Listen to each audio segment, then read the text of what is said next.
गृह की मांग पर बोलने का अवसर दिया।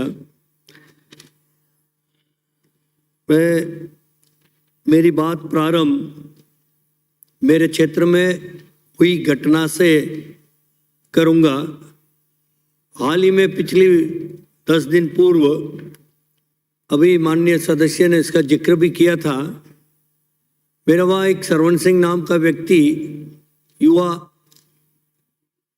वो टेंट व्यवसाय का काम करता था किसी की पार्टनरशिप में,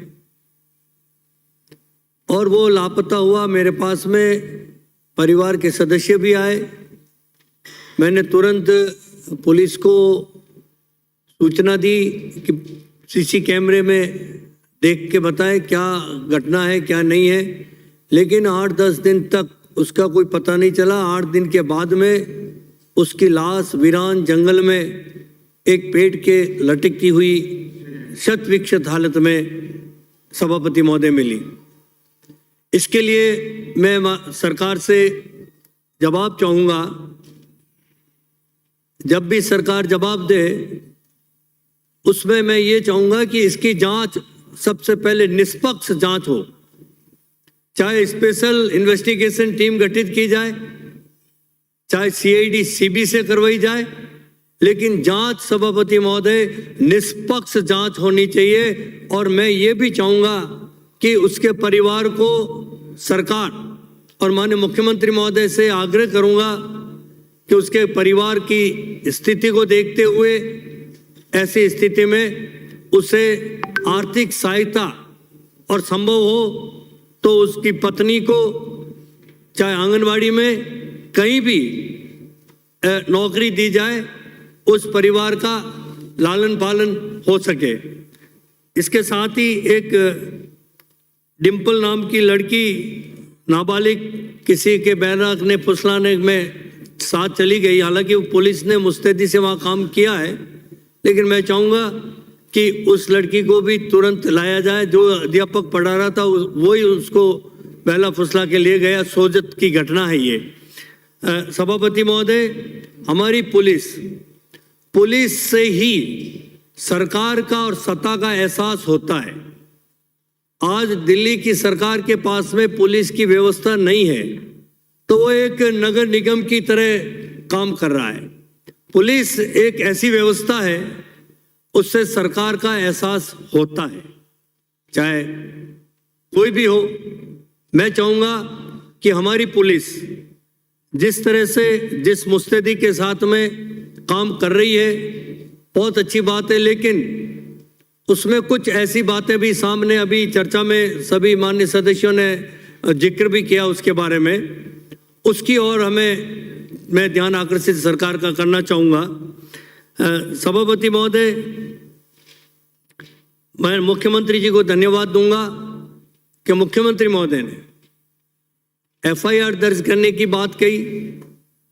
इन्वेस्टिगेशन में जो भी होगा निचोड़ साफ आएगा, लेकिन उससे भी एक कदम आगे बढ़ के मुख्यमंत्री महोदय ने जो खेलों के माध्यम से पुलिस अधिकारियों को भर्ती की है, उसके लिए मैं मुख्यमंत्री जी को धन्यवाद देना चाहूँगा। इससे हमारे खेलों को बढ़ावा मिलेगा और इसमें और संख्या को बढ़ाया जाए, ताकि हमारी मुस्तैद पुलिस भी, हमें खिलाड़ी अगर पुलिस अधिकारी होगा तो निश्चित रूप से हमारे अपराधों पे लगाम लगेगी।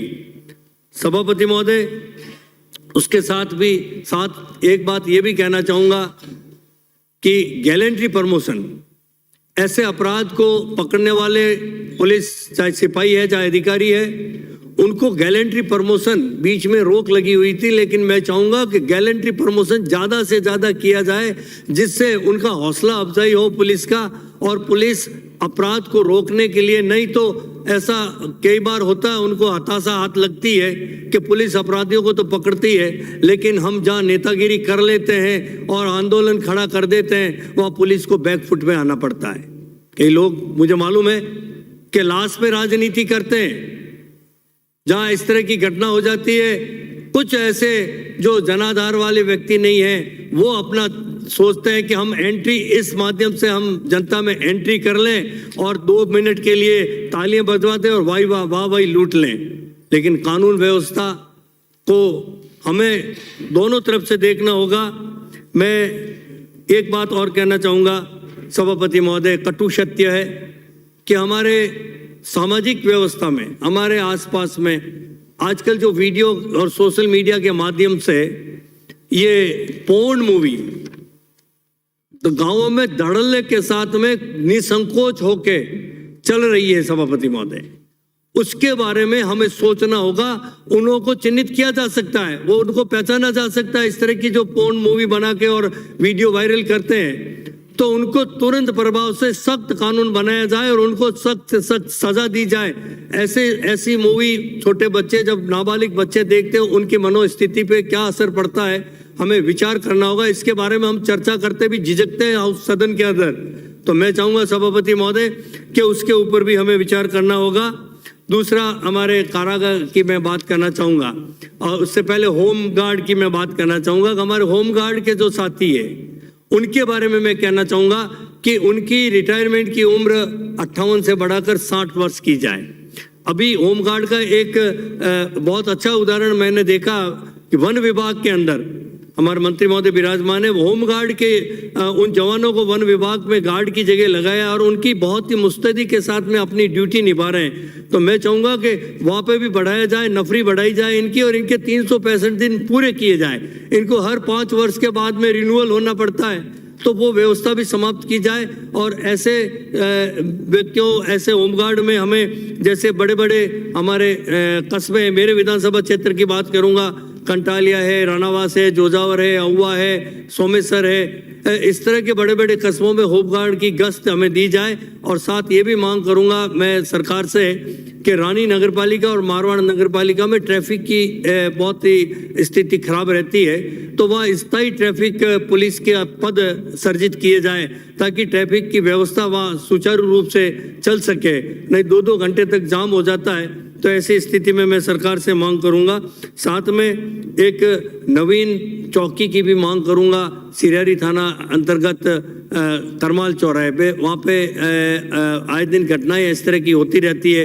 इस तरह के अपराध करके मारवाड़ से मेवाड़ और मेवाड़ से मारवाड़ में चले जाते हैं लोग, तो उन अपराधियों पे भी लगाम लगेगी इस तरह का अपराध करने वालों पे। तो वहाँ स्थायी चौकी की मैं मांग करूंगा सरकार से। एक साथ में मैं समाप्त कर रहा हूं सर। साथ में मैं ये भी कहना चाहूँगा कि पुलिस की जो साइकिल भत्ता, पहले पुलिस को वो कैमल सवार हुआ करते थे पुलिस में, अब साइकिल भत्ता, और साइकिल भत्ता मैंने सुना है कि मात्र 50 रुपया दिया जा रहा है, तो उसमें उनकी वर्दी की जाए और इनका वेतन भत्ता में जो विसंगतियाँ हैं वो भी दूर की जाए। मैं जेल के बारे में निवेदन करना चाहूँगा कि हमारे मंत्री महोदय विराजमान है कि हमारी जेलों के अंदर जो कैदियों को किस तरीके से, और उस वक्त वो एक ऐसा समय होता है, वैराग्य का समय होता है, उस समय वैराग्य आता है। जो भी जेल के अंदर जाता है वो अपनी मनोस्थिति, पहली बार जाने वाला व्यक्ति, वो अपराधी जो आदतन होते हैं उनका मैं नहीं कह सकता हूँ, लेकिन पहले बार इस तरह के लोग चले जाते हैं गलती से, एक बार गलती करके एहसास होता है, तो वैराग्य का समय होता है। उस वैराग्य के समय में वो 10 की जगह 50 भरे हुए होते हैं अंदर, वहाँ पे उनके वहाँ टॉयलेट की सुविधा नहीं है उनके। तो मैं चाहूँगा कि सरकार उनके लिए भी ध्यान दे और उनकी सुचारू व्यवस्था हो, ताकि वो बाहर आने पे उनको ये एहसास हो। नहीं तो और मनोस्थिति पे असर पड़ता है और उससे उस वैराग्य में वो किधर भी वैराग ले सकते हैं। तो मैं सरकार से ये भी इसके बारे में चाहूँ कि उनकी सुविधा बढ़ाई जाए। और मैं इतना ही निवेदन करूँगा कि जो जोजावर गांव में जो हाल ही में घटना हुई थी उसकी सरकार जवाब दे, चाहे तो स्पेशल इन्वेस्टिगेशन टीम से जांच करवाई जाए और चाहे CID CB से जांच करवाई जाए, ये मेरी मांग है और उस परिवार को सहायता सरकार दे। धन्यवाद। श्री गोविंद प्रसाद।